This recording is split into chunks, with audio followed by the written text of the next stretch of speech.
আমরা আমাদের বিশেষ আমন্ত্রিত অতিথি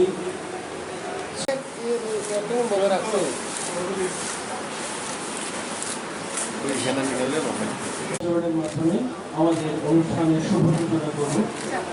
বিলম্বে অনুরোধ জাতীয় সঙ্গীতের সম্মানে সবাই দাঁড়িয়ে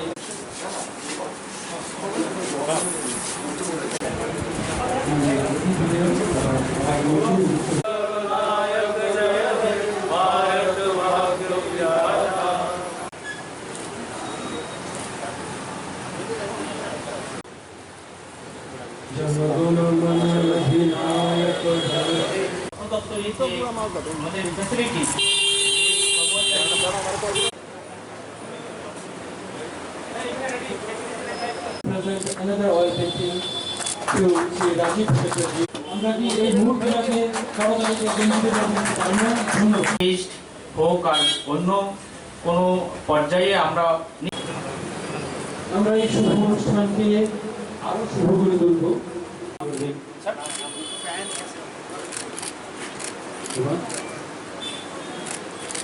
আসলে ভুলি না কথাটা, গণতান্ত্রিক সবচেয়ে বড় গণতান্ত্রিক প্রক্রিয়া যেটাকে বলা হয়, ওয়ার্ল্ড লার্জেস্ট, পৃথিবীর সবচেয়ে বড় গণতান্ত্রিক যে প্রক্রিয়া, ইলেকশনকে খেলা দেখা এটা তো ঠিক না। মনে হয় খেলা হবে এটা কী জিনিস? আমরা বলি পবিত্র ভোট মানুষের, ওরা বলে ফুটবল, সেটা কি ফুটবল? এই স্তরে নিয়ে যাওয়া না রাজনীতিকে আমি মনে হয় না খুব ভালো হবে, এবং খেলা হবে ওরা বলে, আমরা তো বলি না এসব কথা। খেলা টেলা, গণতান্ত্রিক মানুষের গণতান্ত্রিক অধিকারকে খেলা বলা, পৃথিবীর সবচেয়ে বড় গণতান্ত্রিক দেশের ভোটের প্রক্রিয়াকে খেলা বলা, সেটা সব নিন্দনীয়। স্যার 16 তারিখ আশীর্বাদ দিবস, প্রতিমা ভৌমিক রাজ্যে আসছেন, আমাদের ত্রিপুরার ভূমিকন্যা এই প্রথম আমাদের রাজ্যবাসী আর দেশবাসীকে অভিনন্দন জানাই। আমরা প্রায় বলি ভারত কিন্তু প্রাচীন সভ্যতা আমাদের, কিন্তু ইয়াং নেশন, আর বিশেষ করে এখন আরও ইয়াং নেশন, কারণ 65-70% পপুলেশন আমাদের ইয়াং, আন্ডার 35। সুতরাং যুবশক্তিকে নিয়ে কাজ করা আগামী দিনে, সেটাই সমাজে পরিবর্তন নিয়ে আসবে। এবং ভারতবর্ষে অনেক কাজই হচ্ছে, এবং আমাদের প্রধানমন্ত্রী নরেন্দ্র ভাই মোদী আসার পর বিশেষ করে মিশন মোডে কাজ করা, নতুন একটা পদ্ধতি বের করেছেন উনি। আগে বলতো আমরা গভর্নমেন্ট কী বলে প্রজেক্ট, এখন আমরা বলি না, জনগণকে নিয়ে, সমাজকে নিয়ে কী করতে পরিবর্তন নিয়ে আসতে হবে, বিপ্লব নিয়ে আসতে হবে সমাজকে নিয়ে। স্বচ্ছ ভারত যে মিশন আমরা বলি, সেটা কিন্তু শুধু একটা গভর্নমেন্টের প্রোগ্রাম হিসাবে দেখলে হবে না, সেটা একটা কি রেভলিউশন, একটা আন্দোলন, মুভমেন্ট, যুবক যুবতীদেরকে নিয়ে একটা মুভমেন্ট তৈরি করা প্রত্যেক প্রজেক্টে। যেমন এখানে হাউজিং, আমরা প্রধানমন্ত্রী কী বলেছে, housing for all by 2022 financial ইয়ারে, হাউজিং ফর অল।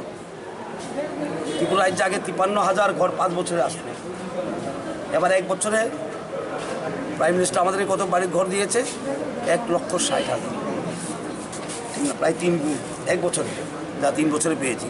সুতরাং সবাইকে নিয়ে কাজ করা, একটা কি বলে মুভমেন্ট তৈরি করা, আন্দোলন তৈরি করা, বিশেষ করে যুবক যুবতীদেরকে নিয়ে, যারা, কারণ ওরা আজকে করবে, ওরাই ভবিষ্যৎ, ওরাই ভোগ করবে, ওদেরকে ইনভলভ করা প্রত্যেক প্রজেক্টে, স্বচ্ছ ভারতই হোক, প্রাইম মিনিস্টার আবাস যোজনায় হোক, ঠিক না, গ্রাম স্বরাজ মিশনই হোক, মিশন মোডে কাজ করে, মিশন থাকবে সামনে, লক্ষ্য থাকবে।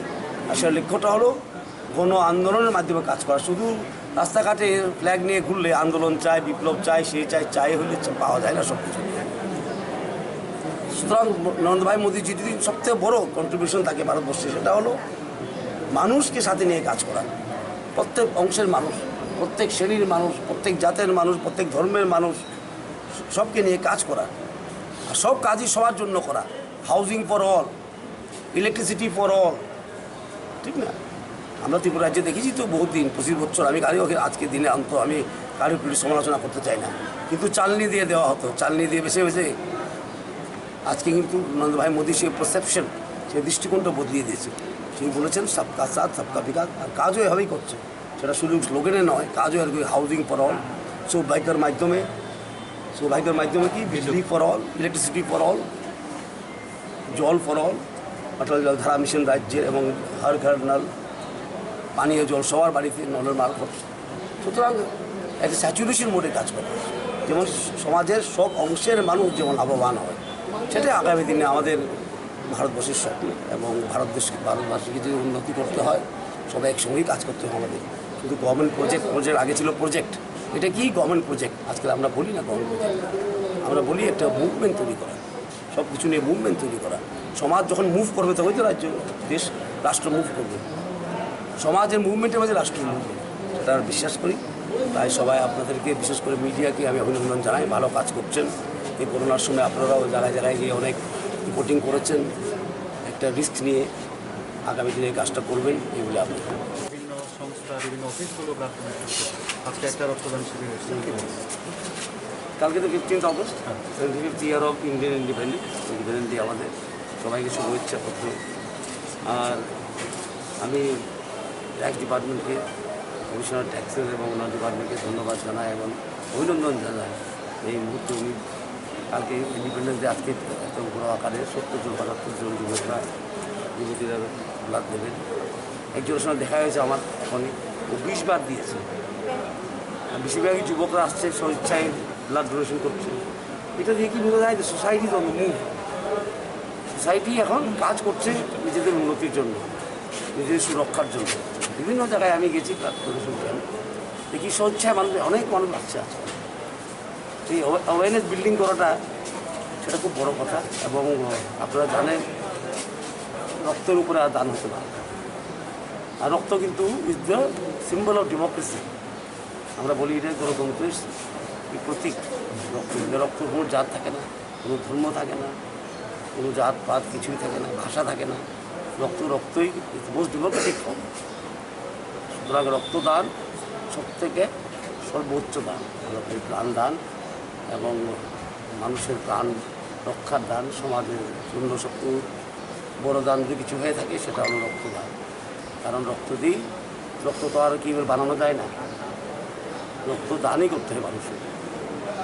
রক্ত কিনা যায় না, রক্ত কী বলে তৈরি করা যায় না, রক্ত দানই করতে হয়। আর যুবক যুবতীরা যে এগিয়ে আসছে এত বড় আকারে, কী বলে এত বড় সংখ্যায় যে আসছে ওরা রক্তদান করার জন্য, সেটা লক্ষণীয় ত্রিপুরা রাজ্যে, চিরকাল ত্রিপুরা রাজ্যের যুবক যুবতীরা সবসময় সমাজের কাজ করার জন্য সবসময় এগিয়ে এসছে। কালচারাল ফিল্ডই হোক, রক্তদান শিবিরই হোক, লেখাপড়াতেই হোক, সব জায়গায় যুবক যুবতীরা এগিয়ে আসছে। সেটাই একটা ট্রান্সফরমেশন, কিন্তু সেটা একটা ট্রান্সফরমেশন স্পোর্টসে হোক, সেটা একটা কিন্তু চেঞ্জ ত্রিপুরা রাজ্যে দেখা যাচ্ছে। এবং আমি ট্যাক্স ডিপার্টমেন্টকে, কমিশনার ট্যাক্সের ওনার টিম ডিপার্টমেন্টকে আমি ধন্যবাদ জানাই। আমি এছাড়াও আজকে আমরা একটা ওপেনিং করছি এখানে পেনশনার্স কী বলে গ্রিভেন্সের না, হেল্প ডেস্ক বলে হয়, শুধু গ্রিভেন্স জন্য আসবে না, হেল্প ডেস্ক বললে হয়। এটা দেখুন, বয়স্করা পেনশন পায়, বহুদিন চাকরি করার পরে 30 বছর 32 বছর পরে ছোটো ছোটো কাজের জন্য সেক্রেটারি যেতে হয়। আর সেক্রেটারির সিকিউরিটি জোন, ওদের সিকিউরিটি বলে ওই পাস নিতে হয়, গিয়ে দেখি অফিসার ডেস্কে থাকে না। সুতরাং আমি চাই যে ওরা এখানে আসুক, কী বলবো, শহরের প্রাণকেন্দ্র, এখানে এসে ওরা যদি ছোটো ছোটো গ্রিভেন্সগুলি যেমন ওরা যেতে না হয় সেক্রেটারি, ওদেরকে একটা হেল্প ডেস্ক করে দেওয়া হয়েছে। ছোটো একটা পদক্ষেপ, কিন্তু খুব ভালো পদক্ষেপ, লক্ষণীয় পদক্ষেপ, যেন সমাজের সব অংশের জন্য চিন্তা করা। ওরাও কিন্তু সার্ভিস দিয়েছে, সরকারকে সার্ভিস দিয়েছে, মানুষের কাজ করেছেন, ওনাদের জন্য একটা ছোটো পদক্ষেপ নেওয়া হলো আজকে। ওদের জন্য ফাইন্যান্স ডিপার্টমেন্টকে আমি ধন্যবাদ জানাই এবং ট্যাক্স ডিপার্টমেন্টের রুমটা দিয়েছে ওদেরকে ধন্যবাদ জানাই, অভিনন্দন জানাই। এটা ওপেনিং হচ্ছে ঠিক 15 অগস্টের একদিন আগে, সেটা এগুলো লক্ষণীয় ব্যাপার। এবং পেনশনারদেরকে আমি বলবো এই গ্রিভেন্সটা ইউজ করা। মানে বয়স্ক লোক বাড়ি রামনগর যাবে সেক্রেটারিয়েটে, দুর্গা চৌমুহতী সেক্রেটারিয়েট যাওয়া, এটা মুখের কথা না, এতদিন কিছু ছিল না। ছোটো ছোটো কাজের জন্য সেক্রেটারি দৌড়াতে হবে। সুতরাং একটা লোক এখানে বসবে হেল্প ডেস্কে, আমরা একটা দিয়ে শুরু করছি, যদি লাগে আরও বাড়াবো। এবং ওনাকে যে লোকটা বসবে ওকে ট্রেনিং দেওয়া হয়েছে, এই যে অফিসে ফাইন্যান্স ডিপার্টমেন্টে ট্রেনিং দেওয়া হয়েছে কীভাবে কমপ্লেনগুলি বা কী বলে প্রবলেমসগুলি পেনশনারদের সলভ করা যায়, সেটা ট্রেনিংয়ে দেওয়া হয়েছে। রুমটা ছোটো, যদি দরকার পরে আরও বড় করা যাবে। আর আমি বলেছি, আর ট্যাক্সেস কমিশনও করেছে এই কাজটা, গ্রাউন্ড ফ্লোরে হওয়া দরকার। সিঁড়ি যেমন বিয়ে না উঠতে হয় বয়স্কগুলো, তাই গ্রাউন্ড ফ্লোরে এটা লোকেটেড আছে। আমি ভাববো অনেক, আমি আশা করবো যে অনেক সমস্যার সমাধান এখানেই করতে পারবে পেনশনরা, আর যত দূরে যেতে হবে।